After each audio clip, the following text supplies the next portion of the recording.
Having a preemie, they're born unstable. It's an unstable world, and it's a roller coaster every day. So anything that's going to give him more stability is fine with me.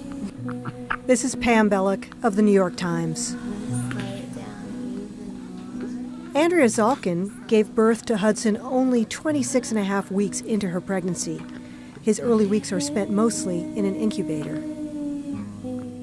But here at New York's Beth Israel Medical Center, Andrea isn't just waiting for her son to grow and strengthen. She's using music, a specially calibrated song, and some instruments played by a music therapist to help calm and stabilize her baby and create an environment that may help his development. The Remo Ocean Disc replicates the whooshing that Hudson heard in Mama's womb all those months. And a new study of 11 hospitals, including Beth Israel, shows this kind of responsive music therapy can help lower a baby's heart rate and breathing rate, increase oxygen absorption, improve sucking behavior that's needed for proper feeding. I was like, Hudson, what's that? And help a baby sleep better. All of these things are important to help premature babies develop. And then we're also providing this womb sound as well that we're in training to his respiratory rate to help stabilize that. In an isolate, the sound is actually, it seems like it would block out noise, but because the sound bounces off the walls, it's much louder inside. And the sounds aren't necessarily pleasant with everything clanking around. But out here, he's listening to my heartbeat. He's listening to instruments that sound like heartbeats. The noise that he hears, because his hearing is so sensitive, is a huge part of his environment.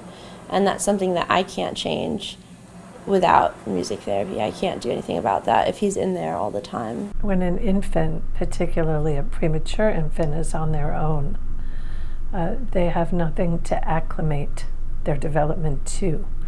You know, they're premature. They were supposed to be in the womb where there's a soundscape, there's the whoosh, there's the heart, which makes a rhythm. The therapists also use a special drum called a gato box. Some hospitals use recorded music, but studies have shown that live music is optimal because it can be adjusted in the moment. We teach this technique on pediatrics as well, in trainment. It's pretty well known in the field of music therapy now because we're finding even more than the perfect song or the perfect musical instrument to play with someone doesn't mean they follow you, it means you follow them.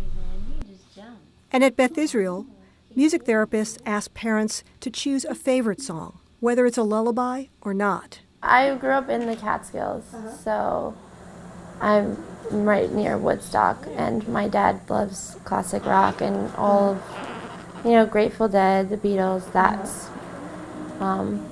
was my life. If you haven't recognized the song Andrea picked, imagine it faster and not at this lilting waltz tempo, and sung with more, well, ooh, I need your love, babe.